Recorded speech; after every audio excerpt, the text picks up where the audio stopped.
judge in former President Trump's New York civil fraud case has just ruled on a new challenge from New York Attorney General Letitia James. She wanted to have Trump's $175 million bond rejected, but the court says his bond will stand. Here's what the former president had to say ahead of that ruling this morning. We have another trial going on right now. That's Letitia James. She campaigned on the fact that I will get Trump. I'm going to get Trump.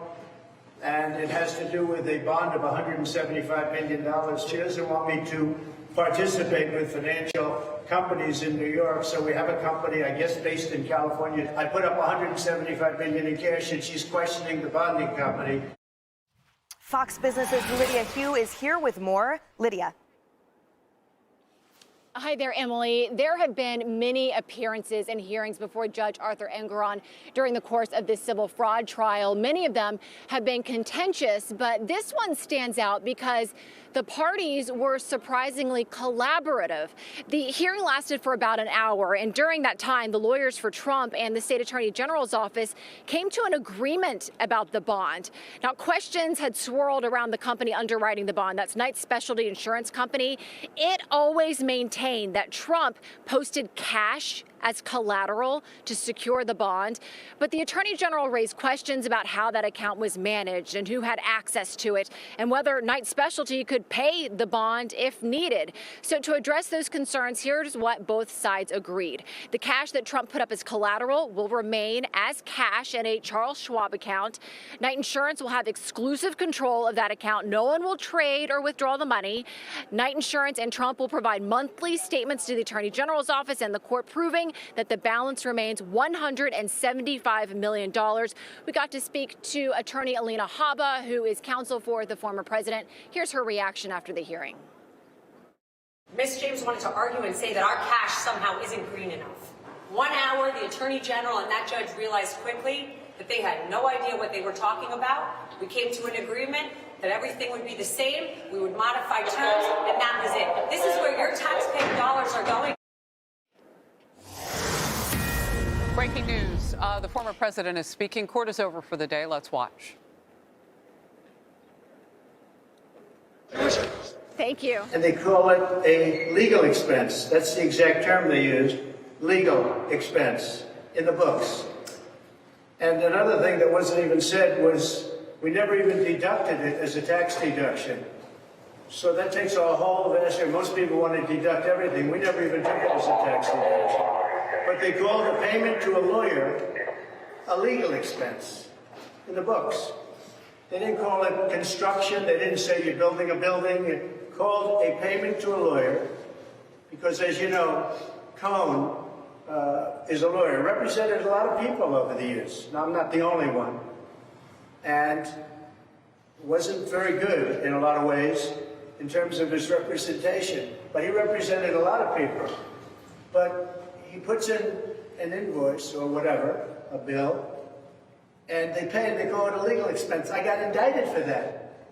What else would you call it? Actually, nobody's been able to say what you're supposed to call it. If a lawyer puts in a bill or an invoice and you pay the bill and in the book, it's a little line.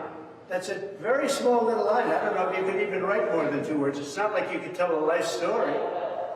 They marked it down to a legal expense. This is what I got indicted over. Think of it. I got indicted. I'm the leading candidate. I'm beating Biden. I'm beating the Republicans now. I have the nomination. And this is what they try and take me off the trail for. That check's being paid to a lawyer. He is a lawyer, or was a lawyer. And also the things he got in trouble for were things that had nothing to do with me. He got in trouble. He went to jail. This had nothing to do with me. This had to do with the taxi cab company that he owned, which is just something he owned, and medallions and borrowing money and a lot of things, but it had nothing to do with me. He represented a lot of people over the years. But they take this payment and they call it a legal expense, and you heard it today for the first time. This is what I got indicted over. This is what took me off and takes me off the campaign trail, because I should be in Georgia now. I should be in Florida now. I should be in a lot of different places right now campaigning, and I'm sitting here. And this will go on for a long time. It's very unfair. The judge is conflicted, as you know. It's very unfair what's going on. and I should be allowed to campaign. And whoever heard of this, you got indicted for that? People in the court just said to me, I can't believe it. This is the case. So we did nothing wrong. The other thing is, if this were such a great case, why didn't the Southern District bring it? Who looked at it, turned it down? Why didn't numerous other agencies and law enforcement groups look at it? Because it was shown to everybody. And very importantly, why didn't the federal elections do anything about it? Because this is federal, it's not state. They're trying to make it a state case, whatever. And it's not state, it has nothing to do. It's never happened before, I believe. Never happened before. This has never happened before, where the state tries to insert itself in federal elections. Nobody's ever seen it. But you know, federal elections took a total pass on it. They said essentially nothing was done wrong, or they would have done something about it. They're tough.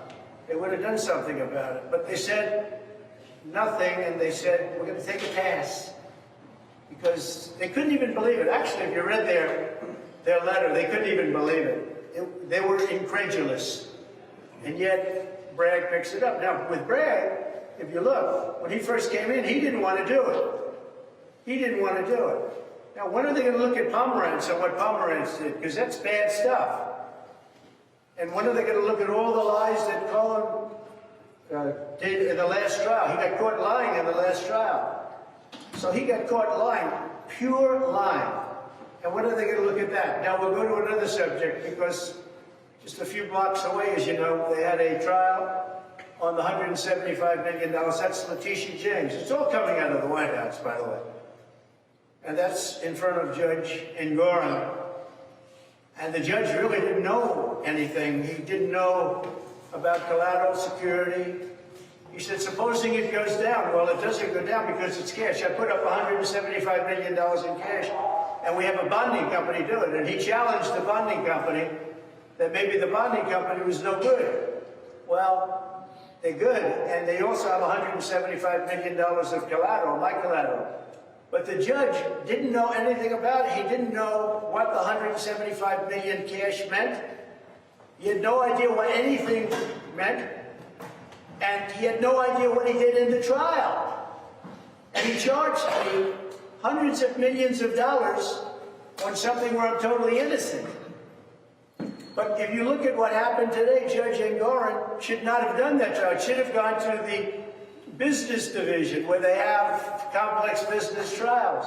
But actually, it should have never been brought, because I didn't overestimate. You know, they say I overestimated.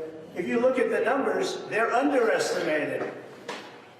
I underestimated. I did the opposite of what they said.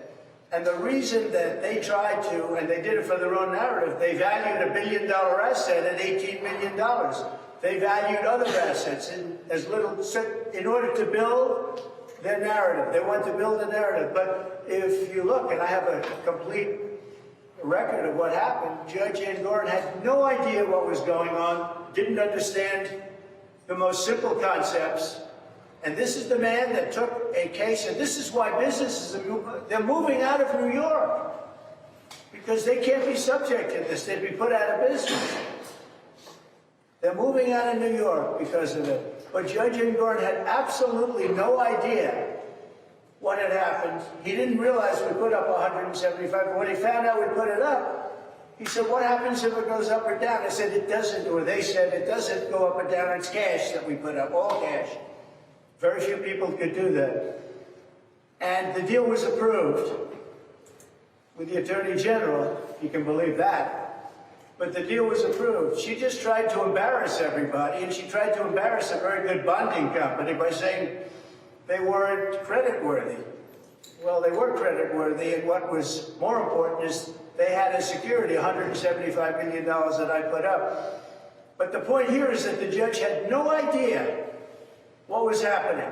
And this is the same judge that 2 months ago made a ruling that shook the world. It shook the world, because everyone knows going to that trial I did nothing wrong. And over here, I did nothing wrong also. This is a Biden witch hunt to keep me off the campaign trail. So far, it's not working, because my poll numbers are higher than they've ever been, because the public understands that it's a witch hunt. Thank you very much. Mr. Trump, what was it like hearing the Access Hollywood tape? Are you worried about Stormy Daniels testifying against you? Where's Melania? Well, the president there laying it out much like an attorney would in making his point about this case. You know, Kaylee, the entire time we were watching, everybody was just like, yeah, okay, we get this. He is on message. That is someone who is on message. He laid out, actually, things I have in my notes. SDNY didn't bring the case. The Federal Election Commissioner doubted the case. Cyrus Vance didn't bring the case. Well, what happened between we can't bring this case, the facts don't match the law, and today, last February, when Alvin Bragg brings the case? An intervening fact happened. President Donald Trump decided to run for president. It is my belief that that played into this. How is this case dead as a doornail, unprecedented, according to the New York Times, unprecedented, according to Trusty, a lawyer, but we bring the case after Trump decides to run for president?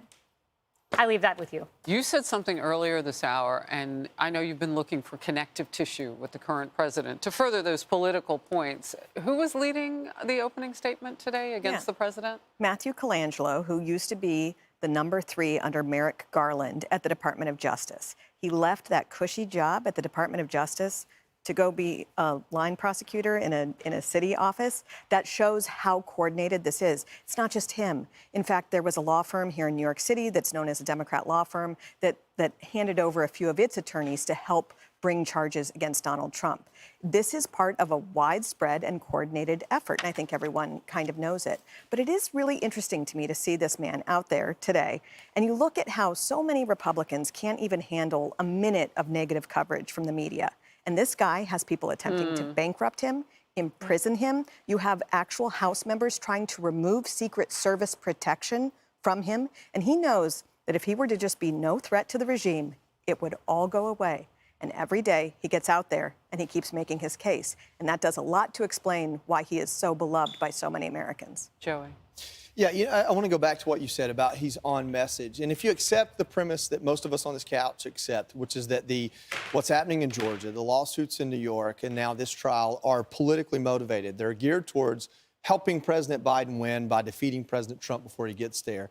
We have 2 men running for president. If you want to talk about on message, President Trump is running this campaign to the American people in a way like he didn't in 2020 or 2016 even. Because you're either meeting with Laken Riley's family or you're keeping the border open. You're either meeting with Officer Diller's family or you're letting criminals out of jail. You're either Donald Trump or you're Joe Biden.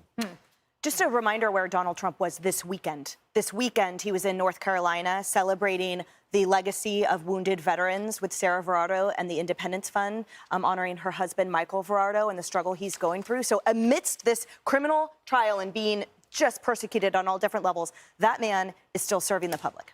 Yeah, focused on message, and the message is about the American people. He is more determined and more focused than even 16 and 20. I think those so. years. Yep. I could see your point on that. Yeah. More outnumbered in a moment. Hey everyone, I'm Emily Campagno. Catch me and my co-hosts Harris Faulkner and Kaylee McEnany on Outnumbered every weekday at 12 p.m. Eastern, or set your DVR. Also, don't forget to subscribe to the Fox News YouTube page for daily highlights.